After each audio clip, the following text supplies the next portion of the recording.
बिस्मिल्लाहिर्रहमानिर्रहीम।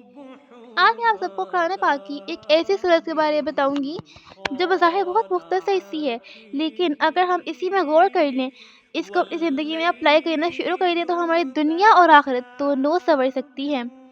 वो सूरत है कौन सी?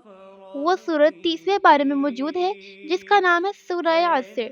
सूरह असर कुरान करीम की एक मुख्तसर सी सूरत है जो कि मक्का मुकर्रमा में नाज़िल हुई, और ये 30वें पारे में सूरह तकासुर के बाद और सूरह हुमज़ा से पहले मौजूद है।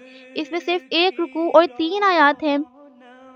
हज़रत उबई बिन कअब रज़ियल्लाहु तआला अन्हु बयान करते हैं कि नबी अकरम सल्लल्लाहु तआला अलैहि वसल्लम ने फरमाया, जो सूरह असर पढ़े अल्लाह पाक उसके लिए सब्र पर मुहर लगा देगा और वो रोज़े क़यामत अहले हक़ के साथ होगा। अब पहले हम इस सूरत और इसका तर्जुमा सुनते हैं, फिर इससे हासिल होने वाले सबक के मुतालिक बात करते हैं। इस सूरत का तर्जुमा है, ज़माने की कसम, बेशक आदमी ज़रूर खसारे में है, मगर जो ईमान लाए और उन्होंने अच्छे काम किए और एक दूसरे को हक़ की ताकीद की और एक दूसरे को सब्र की वसीयत की। इस मुख्तसर सी सूरत से हमें एक सबक मिलता है कि इंसान सारा का सारा खसारे में है। इससे बचना सिर्फ वही है जिसमें ये 3 सिफ़ात हों। नंबर 1 कि वो साहिब ईमान हो, क्योंकि जो मोमिन नहीं वो जानवरों से भी बदतर है। नंबर 2 नेक आमाल करता हो और गुनाहों से बचता हो।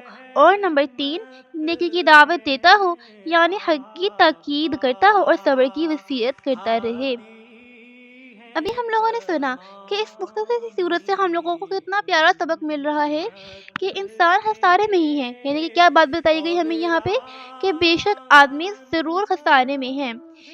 इसका मतलब ये है कि इंसान नुकसान में है और इसे सिर्फ वही बच सकता है जो इन 3 सिफ़ात को अगर पैदा कर ले, इन 3 सिफ़ात को अपना ले कि वो साहिब ईमान यानी कि मुसलमान हो, नेक आमाल करता और ख़ुद को गुनाहों से बचाता हो और नेकी की दावत देता हो। नेकी की दावत देने से मुराद है कि हम दूसरों को हक़ की ताकीद करते रहें और सब्र की वसीयत करते रहें। किसी को गुनाह करते देखें तो उसको टोक दें उसी वक़्त कि ये गुनाह ना किया जाए। सूरह असर बज़ाहिर मुख्तसर सी सूरत है, मगर इसमें जो मज़ामीन बयान हुए और हमें जो सबक दिया गया है वो ऐसा बाकमाल और बेमिसाल है कि इंसान ये एक नसीहत अच्छी तरह अपना ले तो दुनिया और आखिरत की कामयाबी के लिए काफ़ी है। यकीन मानिए, जो कुरान को अपना रहनुमा बना ले तो दुनिया और आखिरत में उसका बेड़ा तो पार है। तो आप सब भी जिन जिनको सूरह असर याद नहीं है, याद करने की नियत कर लीजिए।